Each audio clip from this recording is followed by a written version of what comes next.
Hello and welcome to the surface area lesson of our square roots unit. We will be calculating the surface area of three-dimensional objects. First, let's review calculating the area of two-dimensional shapes. You already know how to calculate the area of a rectangle, or the area of a triangle, or the area of a circle. Let's just review those. Remember, the area of a rectangle is the length times the width. So if I have a rectangle that is, let's say 10 by 4, then my area equals the length times the width. In this case, the area would equal 10 times 4, which is 40. Remember, with a triangle, that the area is the base times the height divided by 2. So if we have a triangle, that is 4 again, let's make it 7. My area is the base times the height divided by 2. So the area of this triangle would be 7 times 4 divided by 2, or it would be 14. I'm not using any units, but we could be using centimeters or meters or any unit. Remember that the area of a circle, it's the radius that's important. And the radius is the distance from the center of the circle to the circumference. And the area of a circle is pi r squared.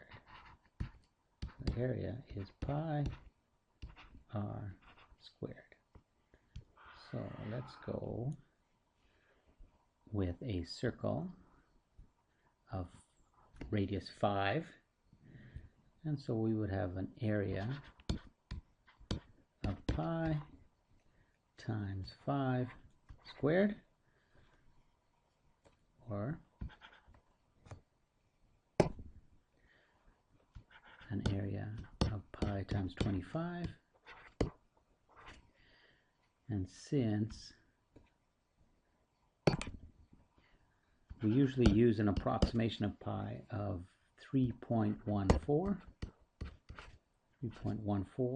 times 25,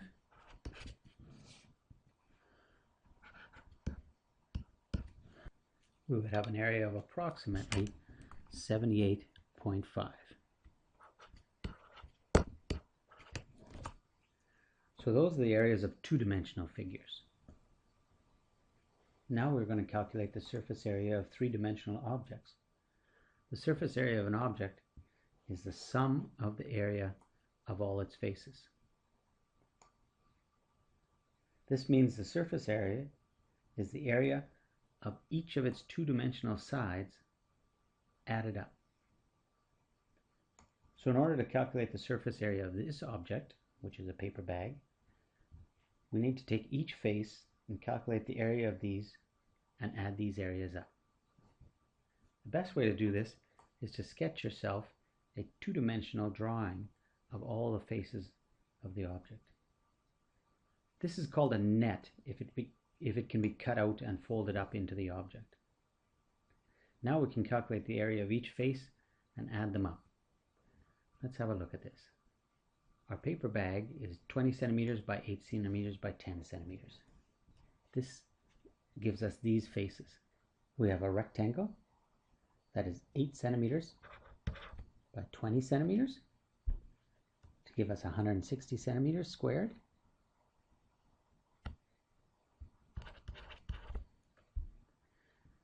And we have a rectangle that is 10 meters by 20 centimeters to give us 200 centimeters squared. Another 8 by 20 side, another 160. Another 10 by 20 side to give us another 200. And then a base that is 8 by 10 to give us 80 centimeters squared. Notice that we're multiplying centimeters by centimeters, so we have centimeters squared. Let's add these up. 160, 160, 200, 280, and we get 800 centimeters squared. Let's try another object. Here's an object we call a rectangular prism. Let's say it is, let's make our numbers easy. Let's say it is 100 centimeters by 12 centimeters by 10 centimeters. Now what we want to do is draw ourselves a little diagram of all the faces. Something like this. We said it was 100 by 12 by 10. So you can see if we draw a sketch of its net, then we're going to have 100 by 12 by 10. And we'll have to calculate these rectangles. These two rectangles are 10 by 12.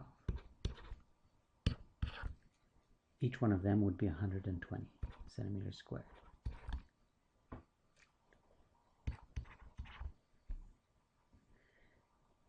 These two rectangles are 10 by 100. So each one of them would be 1,000 centimeters squared. And these two rectangles are 12 by 100. So each one of them would be 1,200 centimeters squared.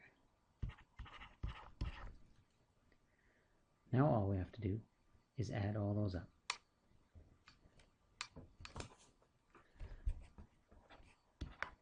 1,200, 1,200, 1,000, 1,000,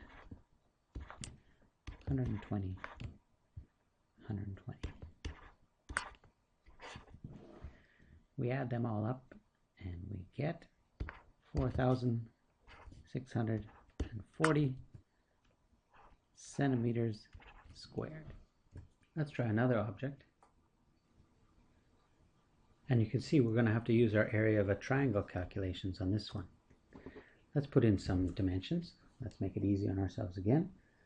Let's give it a height of 6 centimeters and a length of 8 centimeters and a width of 2 centimeters. That means we'll get this side. If we create a net like that out of all the sides, we'll have this side, which is 2 by 6.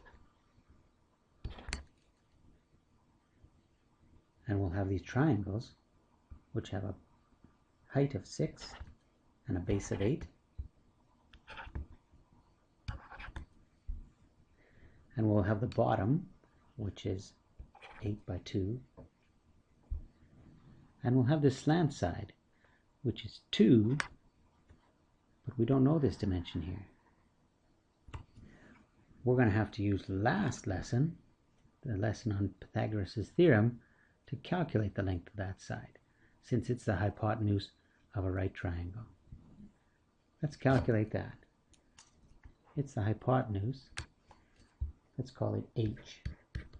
And so, remember Pythagoras, h squared would equal 6 squared plus 8 squared. So h squared is going to equal 36 plus 64. 36 plus 64 is 100. 100. And so h is going to equal 10. So the length of that slant side is 10. And now we can calculate the area of each one of those faces and then add them up to get the surface area of this figure. The side that is 2 by 6 will have an area of 12 centimeters squared. The triangle that has a height of 6 and a base of 8 would have an area of 6 times 8 divide 2. So the triangle is going to have an area of 24. And there's another one on this side that would have an area of 24. The bottom is going to have an area 8 by 2 of 16 centimeters squared. And the slant side is going to have an area of 20 centimeters squared. So now we could add them all up. A 20, a 16, 12, and 2 24s.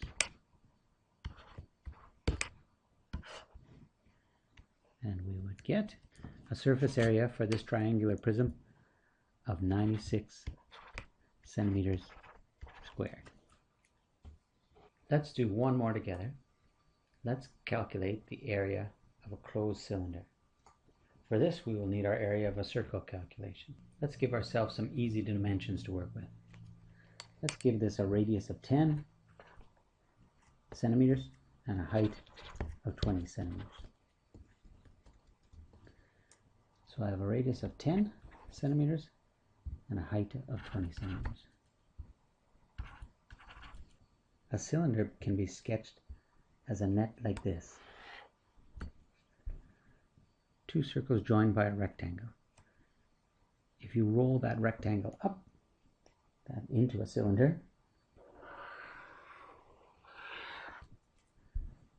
you get that shape. Now the areas of the circles we can calculate. Area of the two circles are pi r squared. So let's use 3.14 as an approximation of pi. And if we have a radius of 10, our radius squared is 100. You can see I made my calculations quite easy. So the area of each circle would be 314 centimeters squared. The area of the rectangle is kind of interesting. We said we had a height of 20, so that's one side of the rectangle. Now to get the length of the other side of the rectangle, you can see that length is the circumference of the circle. Now the circumference of a circle you can calculate from 2 pi r. So that the length of that side of that rectangle is 2 pi r. Let's calculate 2 pi r right now, and then we'll multiply it by 20. 2 pi r would be 2 times 3.14 times 10. So that would give me a length of 62.8 centimeters. And that's the long side of that rectangle. If we multiply that by 20, we get 1,256 centimeters squared.